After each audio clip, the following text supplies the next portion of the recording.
बिस्मिल्लाहिर्रहमानिर्रहीम अस्सलाम वालेकुम स्टूडेंट। एक्सरसाइज थ्योरम 13.2 है, ठीक है। 13.1 अपलोड हो चुका है, आप प्ले लिस्ट से जाकर देख सकते हैं। 13.2 है। इसकी सबसे पहले हम स्टेटमेंट देख लेते हैं जी। If two angles of are triangle आपने एक ट्राइंगल ड्रॉ कर दिया, ठीक है। अब कहते हैं उस ट्राइंगल के टू एंगल्स हैं, कोई भी दो एंगल हैं, हम एक ये इस एंगल को बोल देते हैं और एक ये एंगल बोल देते हैं, ठीक है। आर अनइक्वल इन मैयर, मतलब ये दोनों एंगल्स जो हैं वो आपस में इक्वल नहीं है। जाहिर है अगर इक्वल नहीं है, एक ग्रेटर होगा एक स्मॉलर होगा। अब इसके बाद जो है हमने आगे प्रूव करना है the side opposite the greater angle. आपको कह रहे हैं कि जो ग्रेटर एंगल होगा उसकी ऑपोजिट साइड क्या होगी, इज लॉन्गर, वो लॉन्गर होगी then the side opposite to the smaller angle, और स्मॉलर एंगल के सामने वाली साइड क्या होगी, स्मॉलर होगी। पिछले थ्योरम में आपने प्रूफ आपको जो 13.1 था उसमें आपके पास गिवन था कि उसकी जो साइड्स हैं वो एक ग्रेटर है और एक लेस है, तो आपने उसको एंगल प्रूफ करना था कि एंगल आपके पास। तो आप याद रखें कि अगर आपके पास एक ग्रेटर एंगल है उसके सामने वाली साइड ग्रेटर होती है और एक स्मॉलर एंगल उसके सामने वाली साइड आपके पास क्या होती है, स्मॉलर होती है। तो अब यहाँ पर हमें क्या कह रहे हैं, एक आपके पास ट्राइंगल है उसमें टू एंगल्स हैं और वो दोनों आपस में इक्वल नहीं है। इक्वल नहीं है तो मतलब एक ग्रेटर है और एक स्मॉलर है, ठीक है। द साइड ऑपोजिट, और फिर आपको कह रहे हैं जो ग्रेटर एंगल है उसके सामने वाली जो साइड है वो आपके पास ग्रेटर है और स्मॉलर की सामने वाली साइड आपके पास क्या है, स्मॉलर है। ये आपने प्रूव करना है कि उनकी साइड ग्रेटर और स्मॉलर है, ठीक है। गिवन में आपके पास a triangle A B C in which angle B, हमने इसको बोल दिया ये आपके पास क्या है, ग्रेटर है एंगल ए से, ये आपके पास क्या है, स्मॉलर है। साथ में हम लिख लेते हैं ताकि आपको याद रहे। बी आपके पास ग्रेटर है, आपकी मर्जी, आप ए को भी ग्रेटर ले सकते हो, ए आपके पास क्या है, स्मॉलर है। और हमने प्रूव करना है कि ये स्मॉलर सामने वाली साइड स्मॉलर है और ग्रेटर के सामने वाली साइड क्या है, ग्रेटर है। तो आपने प्रूव क्या करना है, सी ए या ए सी ग्रेटर है किसके, सी बी के, ये आपने प्रूव करना है, ठीक है। कोई कंस्ट्रक्शन वगैरह हम ड्रॉ नहीं करेंगे, हम इसको सॉल्व करते हैं। अब यहाँ पर हम लिखेंगे सबसे पहले कि then there are three possibilities, ठीक है। आपने लिख सकते हैं ऊपर देयर आर थ्री पॉसिबिलिटीज। हम यहाँ पर तीन पॉसिबिलिटीज ले लेते हैं और उनमें से हम देखते हैं कि कौन सी पॉसिबिलिटी ऐसी है जो आपके पास ट्रू आ जाएगी, ठीक है।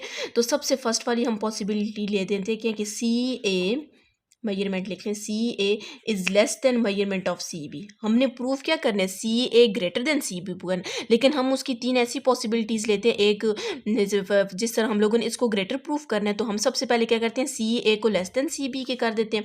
दूसरी पॉसिबिलिटी हम ले लेते हैं कि ये दोनों आपस में इक्वल है, मेजरमेंट ऑफ सी बी के, ये आपस में क्या है, इक्वल है। हमने इसकी दूसरी पॉसिबिलिटी ये ले ली है।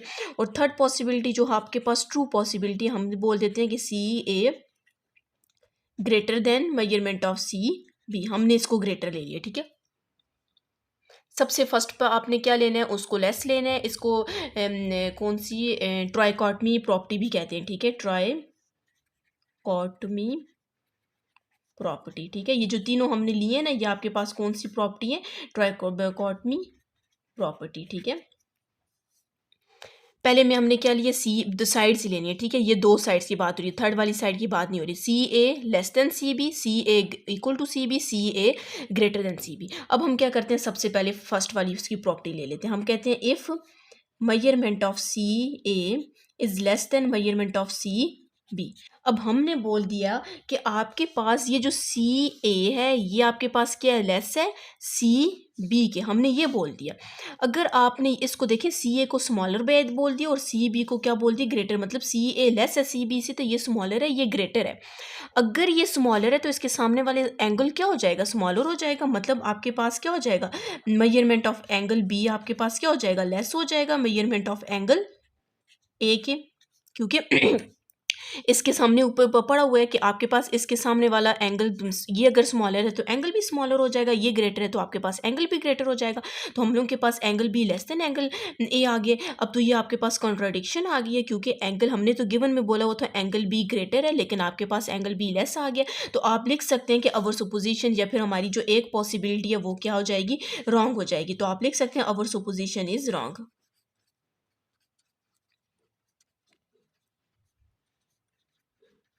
हमारे पास क्या हो जाएगी, हमारी जो सुपोजिशन थी वो रॉन्ग थी। अब हम क्या करते हैं, इफ़ अब दूसरी लेते हैं, measurement of C A equals to measurement of C B. अब हमने इन दोनों को इक्वल बोल दिया, मतलब ये वाली साइड इस साइड की क्या हो जाएगी, इक्वल हो जाएगी। अगर ये दोनों इक्वल हैं तो ज़ाहिर है एंगल बी भी आपके पास क्या हो जाएगा, मेजरमेंट ऑफ एंगल बी भी आपके पास क्या हो जाएगा, इक्वल हो जाएगा मेजरमेंट ऑफ एंगल ए के। ठीक है, ये साइड इस साइड की इक्वल है तो ज़ाहिर है इन दोनों के एंगल्स भी ग्रेटर हो जाएंगे।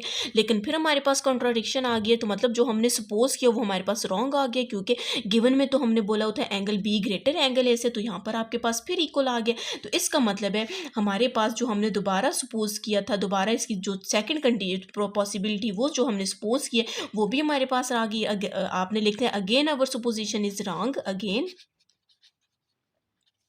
अवर सुपोजिशन